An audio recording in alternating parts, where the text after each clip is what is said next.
So Francis has gone far beyond any John the 22nd or Honorius the First in his attacks on the faith, which gives us this unique situation here. Put all the facts together as we know them, and you come to the conclusion, well, yes, how is it possible? You know, it does seem absurd to think that he could be the Roman pontiff and the vicar of Christ on earth with what he's saying, and especially what he's doing to the church. He's attacking it on every level. Even the institution itself, the church, he's attacking it continually. He wants to, as Cardinal Maradiaga says, his right-hand man, the leader of his little special council, the cabal that's rewriting the structure, the authority structure of the church, right? This Cardinal Maradiaga says that Francis wants to change the church in such a way that it is irreversible. You heard him say that, right? That there's no way back to what the church was before. That's what Francis is going with, to change it so much and so completely that it makes it an entirely different institution, and there's no way to recover from what Francis has done and return to what the church was before. So that is something, this is something mind-bogglingly evil, something totally contrary to the whole idea of the charisms of infallibility and indefectibility of the church, right? Francis wants to defeat those, okay? So, I mean, we have a situation here which has taken the statement of St. Robert Bellarmine, if a pope would do something injurious to the church or harmful to souls, that the Catholic must not only refuse to obey him, but must impede the execution of his will. Well, we have this multiplied 1,000,000 times over in Francis, right? He was doing everything he can to destroy everything he can.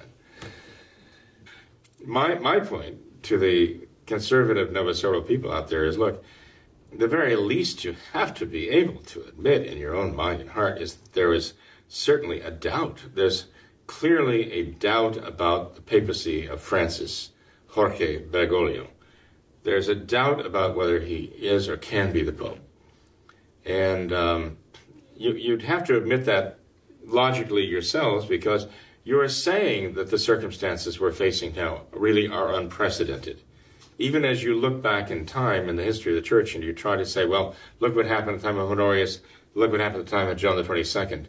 But you're admitting that with Jorge Bergoglio, it's gone much, much farther than any of them. It's not only a difference in degree, it's a difference in order. It's a different species here, right? It's a different kind of thing we're dealing with. It's modernism. So you can't anticipate what the judgment of the church will be. And so you have to be open to the fact that, yes, there is a doubt. And we have to express that doubt now and be mindful of that, because by expressing the doubt and calling into doubt whether he has the authority to do what he does, then we're taking the power away from him to do the damage. Then we cannot say, well, he's the Pope, what he's doing, he has the right to do, he has the power to do, and we just have to accept it. Well, we don't. We have the obligation to reject it. As long as it is doubtfully from God, and no one has the power to do from God what Jorge Bergoglio is doing to the church. No one has that power from Christ to do this. Pope or no Pope, no one receives that power from Christ to destroy his church. So I'm just saying this is the very least that we can expect a conservative Novus Ordo to finally conclude, look, what he's doing is so outrageous, what he's teaching is so outrageous, there is an objective doubt as to whether or not he really has the powers of the papacy. And we know he doesn't have the powers of any papacy to do this, to attack the faith and to attack the church.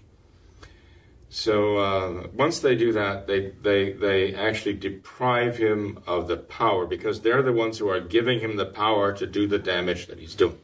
They are enabling him. They are emboldening him to do this. And every time they charge him with something, whether it's heresy or whatever, and nothing happens, It's just like writing him a ticket. You can do anything you want. Nobody can stop you. So they have to stop doing this, empowering a modernist to wield his hammers, right, to smash down the church.